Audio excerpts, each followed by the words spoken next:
Mi nombre es Evelyn Martínez Vargas y quiero mencionar el tema que es la Declaración Universal de los Derechos Humanos, al igual que explicar tres de ellos.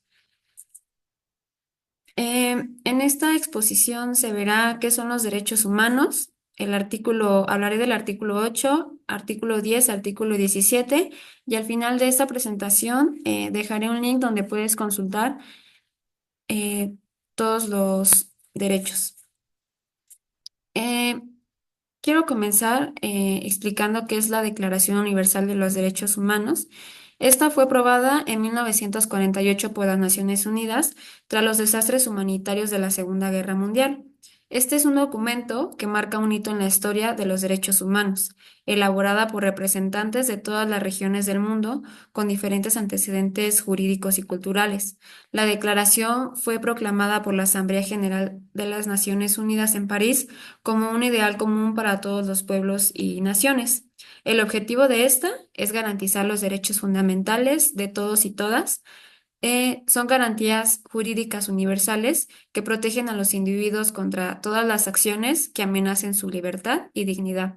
Esta incluye 30 artículos. Yo voy a mencionar el artículo 8, que nos dice que toda persona tiene derecho a un recurso efectivo ante los tribunales nacionales competentes que la ampare contra actos que violen sus derechos fundamentales reconocidos por la Constitución o por la ley. ¿Cómo funciona? Bueno, aquí tengo un ejemplo práctico de cómo en México se hace valer este artículo a través de un juicio de amparo. Imagina que presentas una petición a una autoridad gubernamental y esta no te responde o te da una respuesta que consideras injusta. En este caso, tú puedes acudir a un juez para que revise si la autoridad actuó de manera correcta y respetó tu derecho a una respuesta. Solicitamos una petición eh, a una institución pública, cierta información que por la ley tiene derecho a conocer. Tenemos la negativa, supongamos que la institución se niega a proporcionarte la información sin darte una explicación válida. Entonces está el amparo, donde presentas un juicio de amparo argumentando que la negativa de la institución viola tu derecho de petición, es decir, el artículo 8.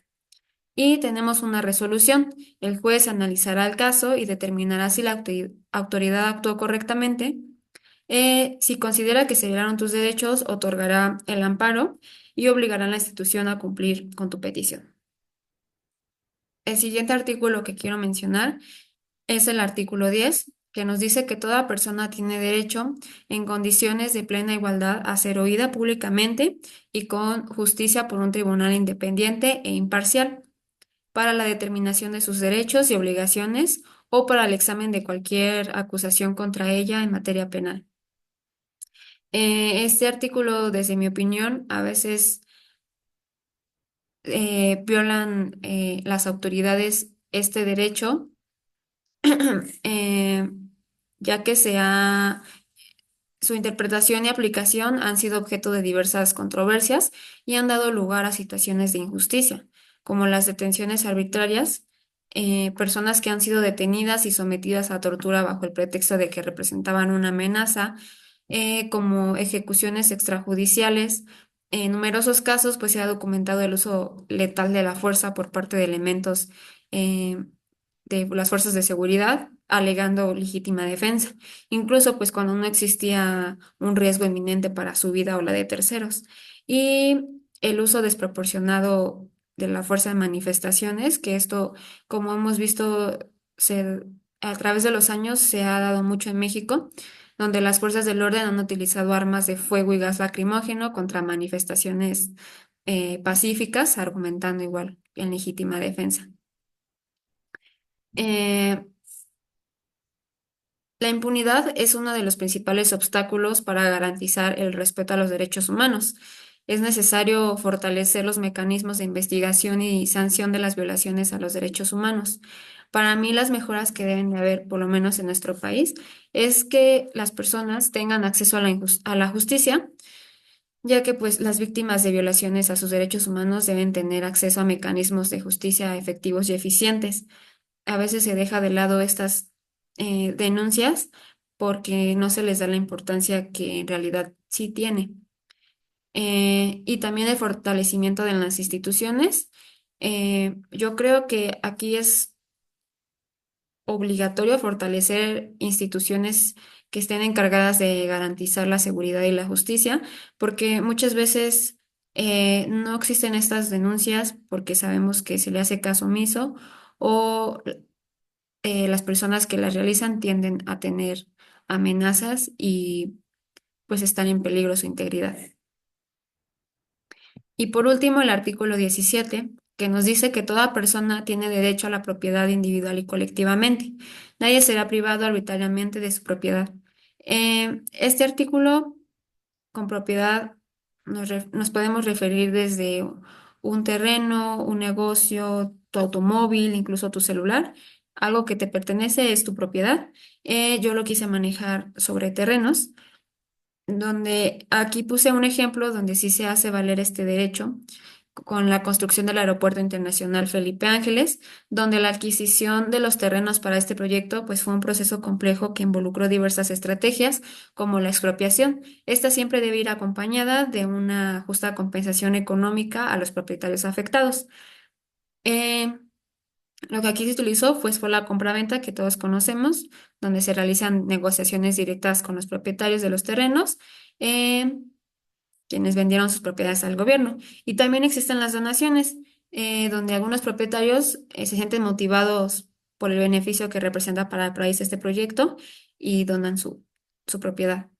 En este caso es la Secretaría de Desarrollo Agrario Territorial y Urbano, SEDATU, encargada de coordinar el proceso de adquisiciones de terrenos.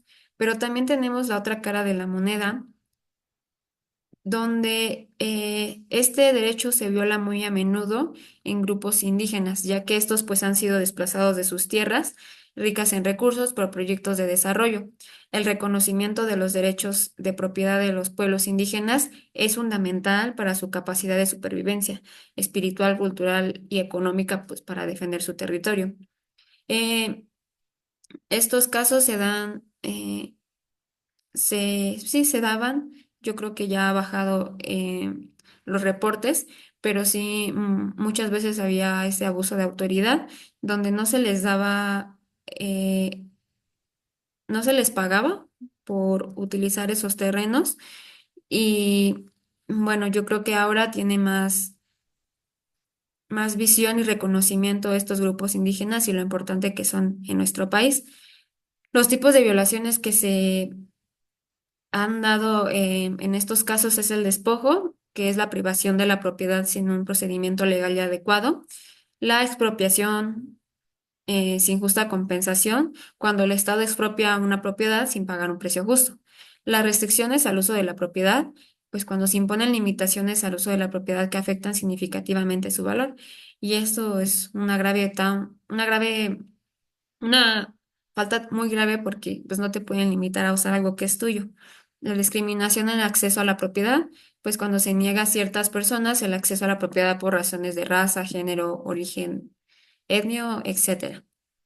Eh, Como les digo, es importante también voltear a ver eh, estos casos porque nosotros somos quienes como pueblo les damos la importancia y hacemos valer los derechos de los demás. Y por último, si quieres conocer y consultar todos tus derechos, los cuales son 30, este es el link que puedes ingresar. Igual lo dejaré en la caja de descripción de este video. Muchas gracias.